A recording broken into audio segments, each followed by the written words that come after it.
Senator from West Virginia. Mr. President, I thank my colleague. He has more institutional knowledge, been here longer and understands this process. I haven't been as long, but I'm trying to put a little common sense to it, and I'm having a hard time. And I'm not naive enough to stand up and thinking that if I could have given my speech before we took that vote, it might have made any difference. I wish it would have. I wish I could have, but it didn't happen that way. So, Madam President, words cannot express how disappointed I truly am, to stand here as the only member of the Senate that voted against the nuclear option in 2013 when it was a Democrat proposal, in 2017, a Republican proposal, and now what we did today. I have voted consistently against this because it is not who we are, and it's not about what we're about either. For those who don't know the nuclear option, it is strictly a gimmick that allows the majority party to truly steal the power of debate and the power of the filibuster from individual senators. Why does that matter? Because so much of our influence as senators comes from our power to filibuster. It is also the most powerful tool that we have to force compromise and to stand up for the people that we represent. In spite of the importance of this power, everyone else in the body who has had the chance has voted to use the nuclear option to lower the votes required to end debate from 60 votes to a simple majority at 50+1 on different types of nominees. That is a tragedy for our constituents. In this country, it's even more of a tragedy. And for the institution of this Senate, it's a disaster.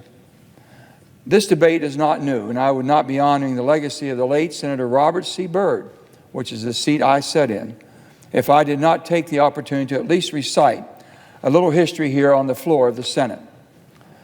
The founding fathers always intended the Senate to be deliberate, and we are known as the most deliberate body in the world.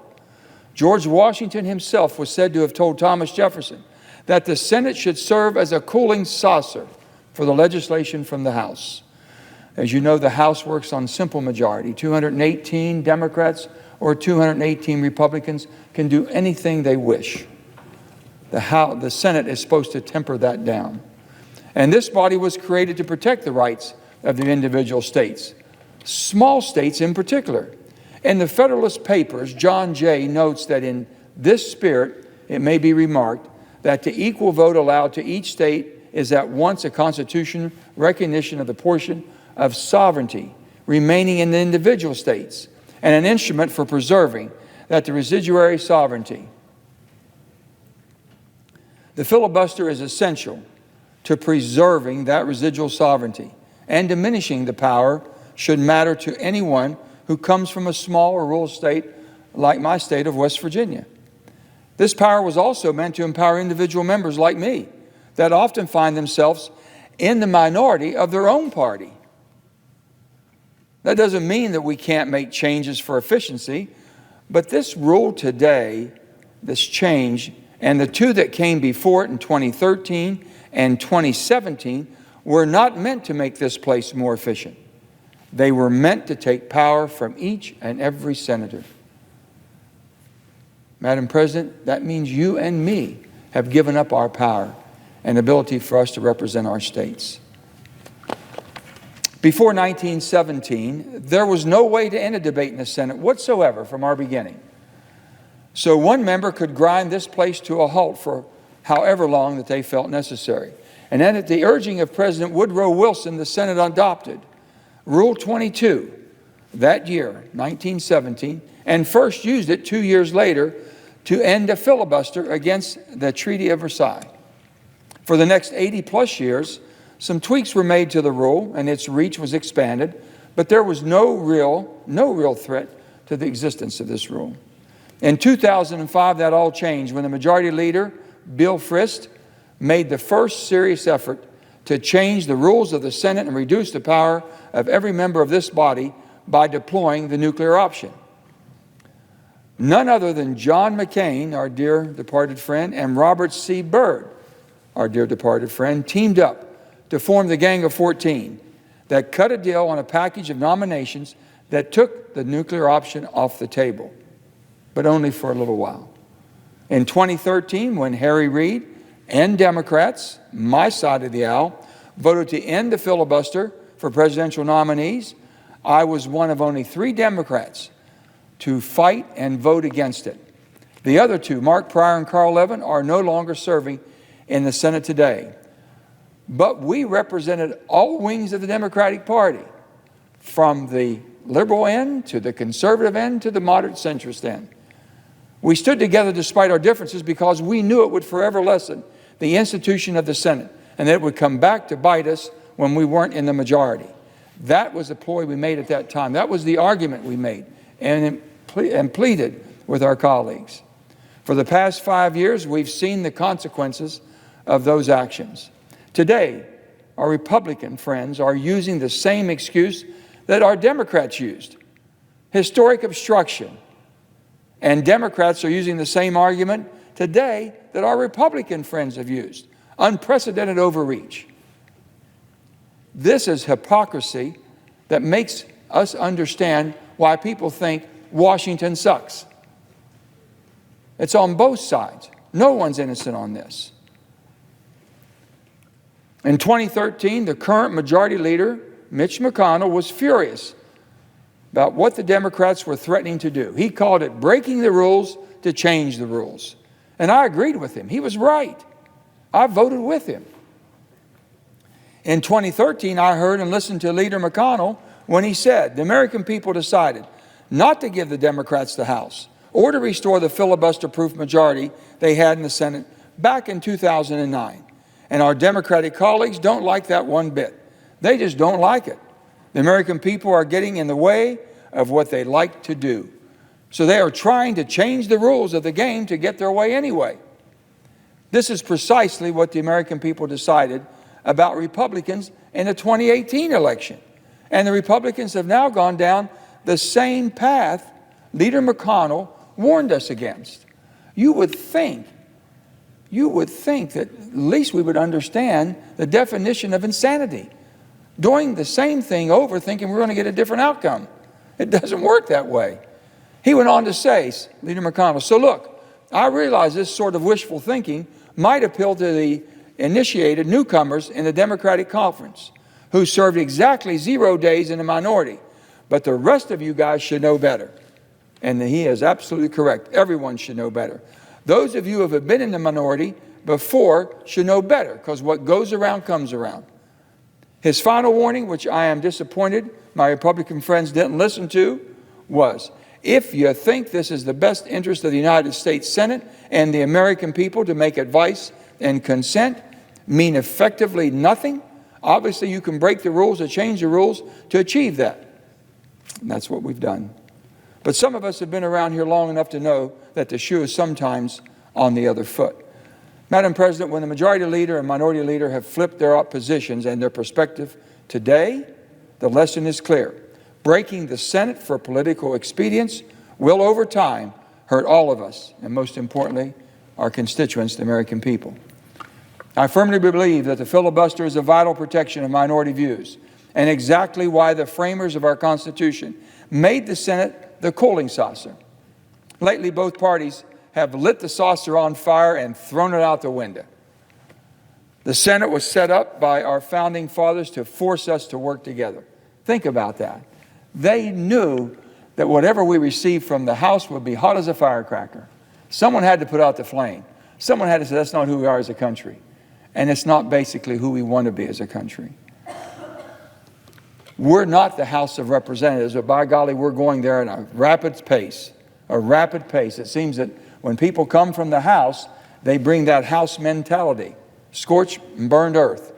That's not what we were set up to be. This is a very different body. It's the most unique body in the world.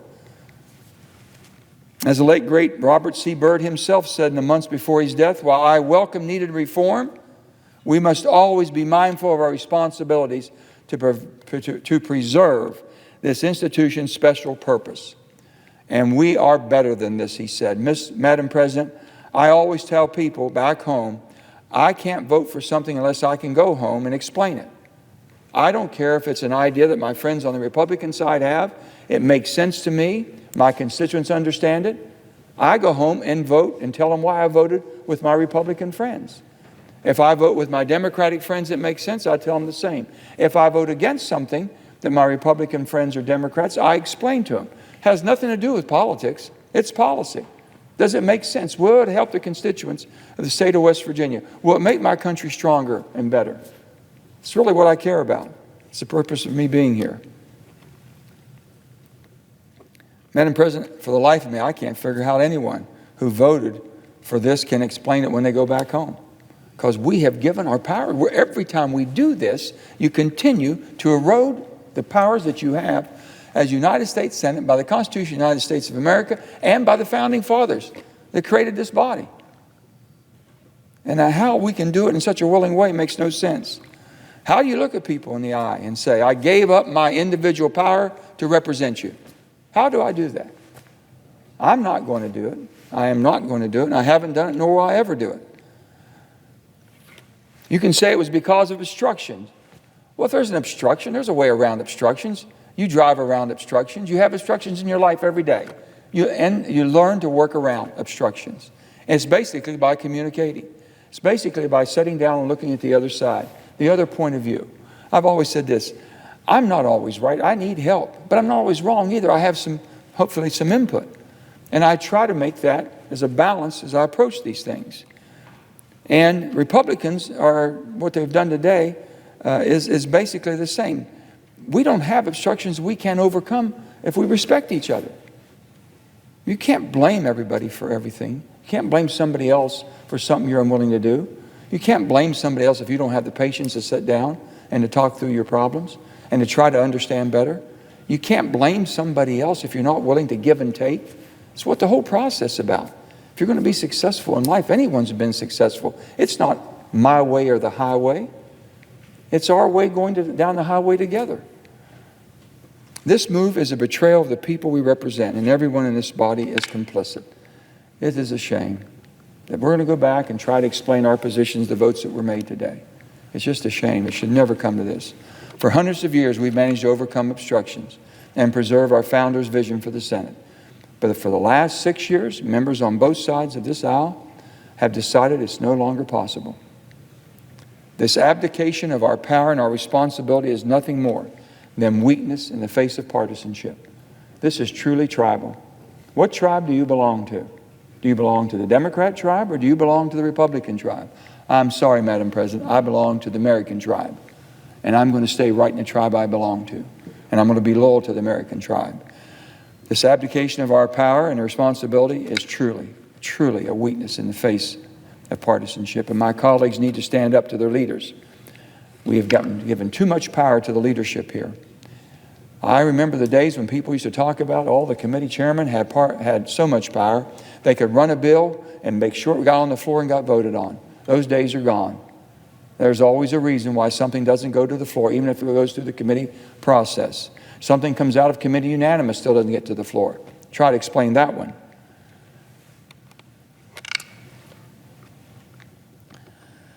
To protect their powers as senators, as representatives for the state, and protect the institution of the Senate, that's not that hard. And I know it because I've done it. I voted against my colleagues on my side of the aisle. I was up front and I was honest. I said, I'm sorry, I can't go home and explain that. Doesn't make sense at all, and I'm not voting for it. Now, if they wanted to get my vote, they're going to have to sit down and say, what would it take to get your vote? And I would explain to them, you got to adjust this or adjust this. It makes sense. It's fair to the minority if we were in the majority, or vice versa, the majority should be fair to us. If you can work through that, you'll make it. You can make it on this side. If not, it's going to be a miserable 6 years for every senator that just got elected if we don't come back to reality. I know I keep calling it individual right, but it really isn't. It's a trust passed down from the senators who preceded us. They had the will, they had the determination to make this place work, and we've given up on it. This belongs to our constituents, the power that we have here, and we have no power to protect them now. The solution to obstruction isn't ruining the Senate. It's outreach, it's compromise, it's finding solutions that make a bunch of people on the far left and the far right very uncomfortable and mad at sometimes. And until we're willing to do that, the hard work, this institution, is going to get worse. So it's not that we're fractured, we're almost broken, and it was never intended. I've never seen anything broken that we couldn't fix. I hope we come to our senses. I hope we act as Americans. I hope we understand the whole, basically, thought process from our founding fathers who had the great insight of having two bodies in a bicameral, not a unicameral, that was supposed to work to help each other and protect us from ourselves. And now, right now, we become the worst enemy of ourselves. I hope we change. Thank you, Madam President. I notice the absence of a quorum.